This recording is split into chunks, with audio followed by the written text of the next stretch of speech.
등산하다가도 정상에 오르지 않고 바로 하산하시는 분들도 많다고 합니다. 남성분들 중에 한쪽 바지를 걷어올린 분들은 아직 짝을 찾지 못했다는 뜻이라는 신호도 있다고 하죠.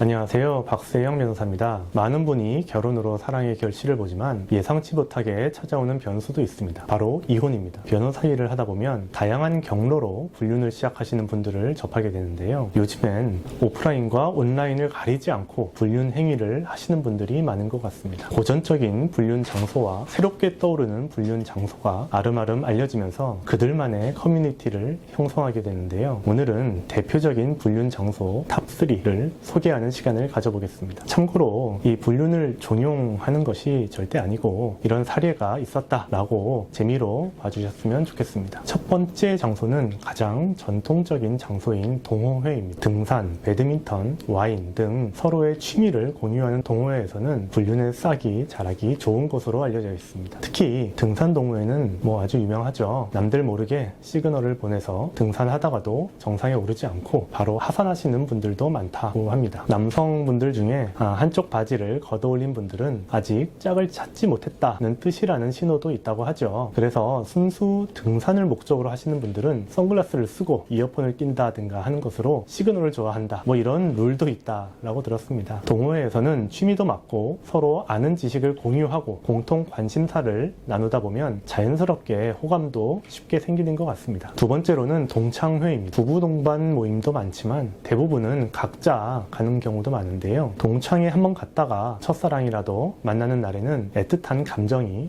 피어오를 수도 있습니다. 모임 자체가 유흥을 즐기고 옛 이야기를 하는데 초점이 맞춰져 있다 보니까 그땐 그랬지 하면서 과거를 회상하기가 참 좋습니다.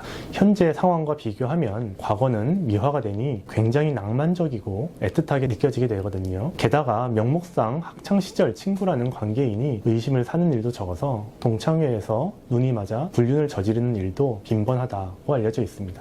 비슷한 예시로 가장 가까이서 중대사를 공유하는 오피스 와이프, 오피스 남편이 있는 사무실도 불륜이 가장 많이 시작되는 공간이기도 합니다. 지금은 되게 아웃사이드, 그러니까 바깥에서 이루어지는 불륜이 좀 많았습니다. 하지만 집에만 있다고 해서 외도가 일어나지 않는 것은 아닙니다. 불륜의 새로운 온상으로 알려진 곳은 다름 아닌 온라인 환경인데요. 세 번째로 소개해드릴 곳은 오픈 채팅방이나 채팅, 게임 등 온라인 환경입니다. 아이들 등원시키고 난 후에 마트를 다녀올 때 등 다양한 상황에서 시간이 비면 특히나 한쪽이 전업주부 혹은 재택근무를 하는 경우에 눈속임을 해서 불륜 행위를 하기도 합니다. 온라인으로 만난 사람은 처음에는 익명성이 있다 보니 처음에는 남들에게 말하지 못했던 속내를 허심탄회하게 터놓을 수 있게 됩니다. 자신의 좋은 점만 어필하기에도 좋죠. 그러니 기대감이 생기고 서로가 궁금해지기 시작하는 것입니다. 요즘의 오픈 채팅방은 유부남, 유부녀 전용으로 만들어지기도 합니다. 거주 지역과 결혼 유무까지 인증해야 한다고 하는데요. 아이 돌 사진 또는 결혼 사진을 업로드해서 인증하지 않으면 가입조차 불가능하다고 합니다. 이렇게 서로를 탐색하고 알아가는 과정에서 불륜이 시작되는 것입니다.